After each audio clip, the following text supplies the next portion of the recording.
नमस्कार, सुस्वागतम, वेलकम। मैं निधि शिमाली आपके अपने इस YouTube चैनल में आप सभी का स्वागत करती हूँ।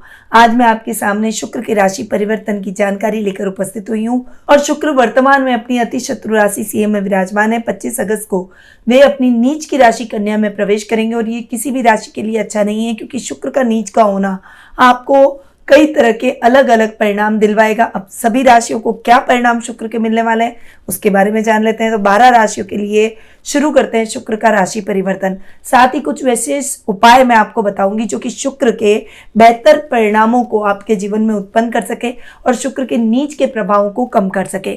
तो शुरुआत करते हैं प्रथम राशि यानी मेष राशि से।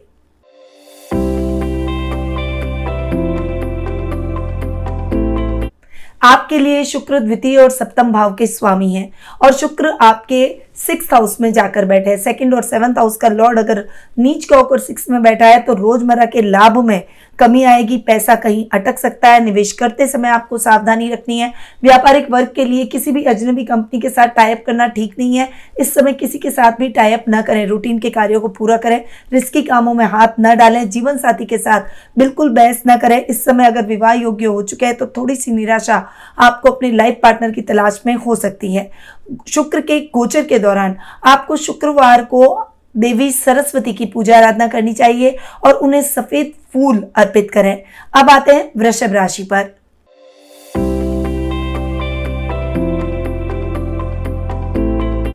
शुक्र आपके राशि स्वामी और रोग भाव के स्वामी है, यानी 6th हाउस के लॉर्ड है और शुक्र जाकर बैठे हैं आपके 5th हाउस में। वहां पर नीच क्यों रहे तो ये आपकी पर्सनालिटी के लिए अच्छा नहीं है। इस समय एक्स्ट्रा मैरिटल अफेयर से आपको बचना चाहिए। ऐसे अफेयर्स आपके साथ हो सकते हैं, लव अफेयर्स भी हो सकते हैं। इस समय पर्सनालिटी भ्रमित होती हुई दिखाई देगी, आलस्य आपके ऊपर अधिक रहेगा, आपका मन मौज शौक मनोरंजन में रहेगा, गलत आदतों की तरफ आप मूव कर सकते हैं। सभी चीजों से परहेज करेंगे और फोकस रहेंगे तभी आपके लिए बेहतर रहेगा।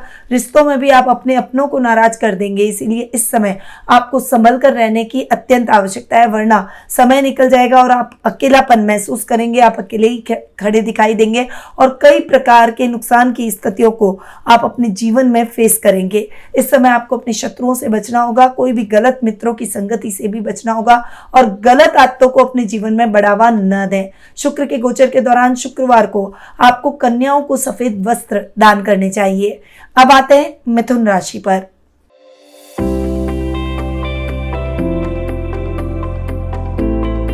आपके लिए शुक्र द्वादश और आपके पंचम भाव के स्वामी हैं और शुक्र आपके सुख स्थान में नीच के हो रहे हैं।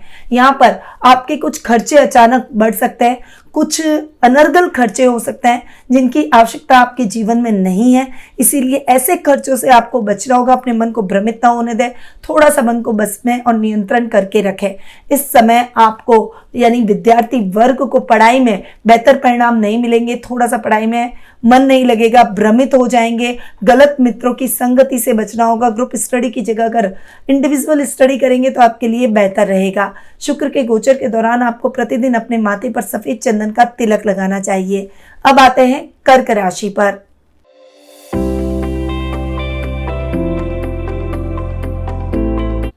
आपके लिए शुक्र 11th और 4th हाउस के लॉर्ड है और 3rd हाउस में जाकर नीच के हो रहे हैं, इसीलिए इस समय आपके सुखों में फ्लक्चुएशन होगा। अचानक से घर के रिनोवेशन पर खर्चा आना या फिर घर का कोई बड़ा इलेक्ट्रॉनिक आइटम खराब हो जाना, नया एकदम से लेकर आना पड़ेगा, तो कुछ ऐसी दिक्कतें आपके जीवन में आ सकती है। बहुत ज्यादा सावधान और सतर्क रहें, अनर्गल खर्चों से भी बचना होगा।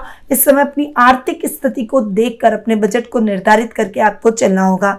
गलत सर्कल से बचे, इस समय आप भ्रमित न हो, गलत मित्रों की संगति से बचे, मां की आज्ञा का पालन करें। शुक्र के गोचर के दौरान सोमवार और शुक्रवार को दूध का दान जरूर करें और शिव जी पर दूध चढ़ाएं। अब आते हैं सिंह राशि पर।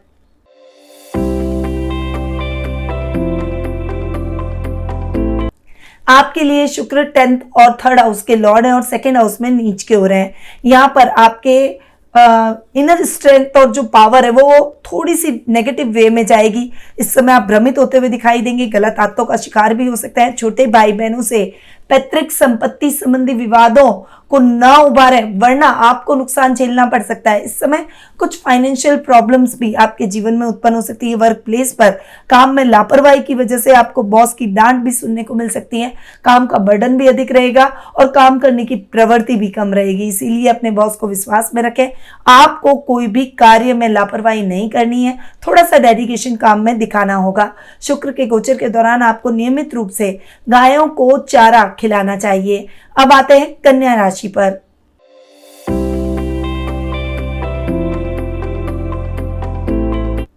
आपके लिए शुक्र सेकंड और 9th हाउस के लॉर्ड है और आपकी राशि में नीच के होकर बैठे हैं। आलस्य बहुत ज्यादा हावी रहेगा। इस समय एक्स्ट्रा मैरिटल अफेयर से आपको बचना होगा। आपको अपने रिश्तों में भी तालमेल बनाकर रखना होगा। अगर आपके अपने आप को कुछ कहता है तो उनकी बातों को सुने, उनको इग्नोर करने की कोशिश ना करें, वरना नुकसान में आ सकते हैं। इस समय भाग्य आपका साथ नहीं देगा। जुए, सट्टे, लॉटरी जैसे गलत आदतों से आपको परहेज करना चाहिए। ऐसे निवेश से बचें, वरना बड़ा नुकसान हो सकता है और कर्ज में डूब सकते हैं। इस समय वर्क प्लेस पर भी आपको कोई बड़ी अपॉर्चुनिटी अपने ऊपर लेकर आगे नहीं बढ़ना चाहिए। बस रूटीन के कार्यों को पूरा करें, अपनी वाणी को थोड़ा सा नियंत्रित करके रखें। शुक्र के गोचर के दौरान आपको चंदन का इत्र लगाना चाहिए और इत्र का दान जरूर करें। अब आते हैं तुला राशि पर।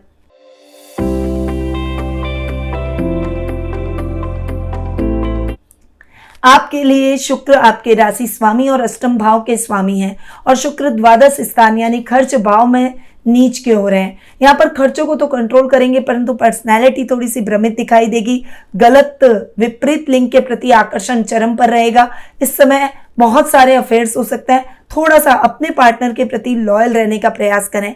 रिश्तों में भी थोड़ा सा माधुर्य कम दिखाई देगा। मित्रों की संगति गलत तरीके से हो जाएगी, इसीलिए गलत मित्रों से आपको बचना होगा और वे आपको भ्रमित और पथभ्रष्ट करने का प्रयास भी करेंगे। ऐसे लोगों से जितना सावधान हो सके रहिए। इस समय आपको लंबी दूरी की यात्रा को अवॉइड करना चाहिए। भावुकतावश अपनी गोपनीय बातों को किसी के साथ शेयर न करें और अपने कार्यों को टालने का प्रयास बिल्कुल भी ना करें। शुक्र के गोचर के दौरान आपको शुक्रवार के दिन 10 अंधे लोगों को भोजन या नाश्ता कराना चाहिए।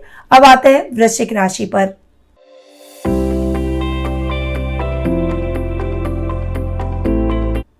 आपके लिए शुक्र 12th और 7th हाउस के लॉर्ड है और 11th हाउस में जाकर विराजमान हो रहे हैं। यहाँ पर शुक्र का नीच का होकर बैठना लाभ भाव के लिए तो खराब नहीं है, परंतु यहाँ पर आपको अपने लाइफ पार्टनर के साथ में अपने संबंधों को ध्यान में रखकर आगे बढ़ना होगा। झगड़े बढ़ सकते हैं और इससे आपका रिश्ता खराब हो सकता है। बहुत ज्यादा केयरफुल रहें। व्यापारिक वर्ग को किसी भी अजनबी कंपनी के साथ टाइप नहीं करना चाहिए। निवेश करते समय सावधानी रखें। रिस्की कामों में हाथ न डालें।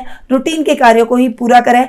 इस समय कोई भी कार्य ऐसा ना करें जिससे आपके अपनों का मन आहत हो जाए। शुक्र के गोचर के दौरान आपको सोमवार और शुक्रवार के दिन माता पार्वती को दूध, अक्षत और शक्कर का भोग लगाना चाहिए।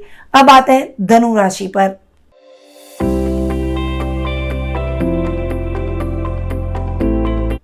आपके लिए शुक्र 6th और 11th हाउस के लॉर्ड है और 10th हाउस में नीच के हो रहे हैं। यहाँ पर 6th और 11th हाउस का लॉर्ड नीच का होकर अगर 10th हाउस में बैठा है तो इस समय पिता से मतभेद हो सकते हैं। वहीं लेडीज प्रॉब्लम्स बहुत ज्यादा हो सकती है। स्वास्थ्य का थोड़ा सा ध्यान रखें।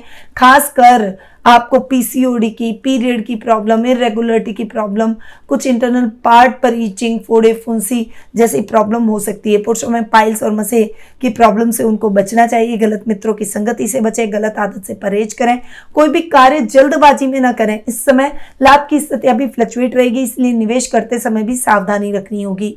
शुक्र के गोचर के दौरान आपको कन्याओं को सफेद मिठाई खिलानी चाहिए। अब आते हैं मकर राशि पर।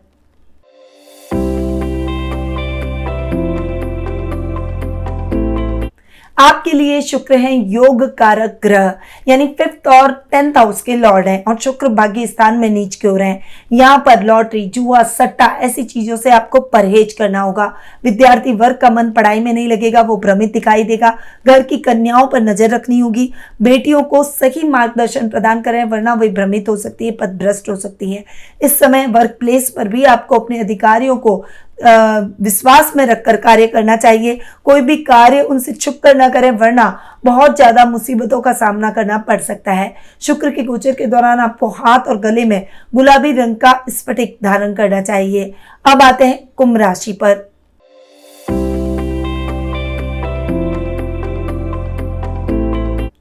आपके लिए भी शुक्र योग कारक ग्रह है और योग कारक ग्रह का प्रभाव हमारे जीवन पर बहुत अधिक रहता है। आपके लिए शुक्र 4th और 9th हाउस के लॉर्ड है, अष्टम भाव में नीच की ओर है। यहाँ पर यात्राओं में बहुत सावधानी रखनी होगी, आपके साथ धोखा हो सकता है। इस समय आपको अपने सामान का ध्यान रखना है, कुछ ना कुछ दुर्घटना आपके साथ घटित हो सकती है, इसलिए ऐसी दुर्घटनाओं से बचना है तो यात्राओं को अवॉइड करें। इस समय आपके सुखों में भी थोड़ी सी फ्लक्चुएशन देखने को मिलेगा। आर्थिक स्थिति ध्यान में रखकर चलनी होगी, वरना किसी से उधार लेकर चलेंगे तो ऋण की स्थितियां बढ़ जाएगी। जुआ, सट्टा, लॉटरी जैसे कार्यों से परहेज करें। क्रिप्टो ट्रेडिंग और शेयर्स जैसे कार्यों से भी आपको बचना होगा। इस समय बस सही और सीधे मार्ग पर चलें और सिंपल कार्यों को पूरा करें। इस समय नए कार्य की शुरुआत से भी बचना होगा। आर्थिक स्थिति थोड़ी सी डावाडोल रहेगी। आध्यात्मिक कार्यों में आपका मन अधिक लगेगा। आपको शुक्रवार के दिन चावल और शक्कर का दान करना चाहिए। अब आते हैं मीन राशि पर।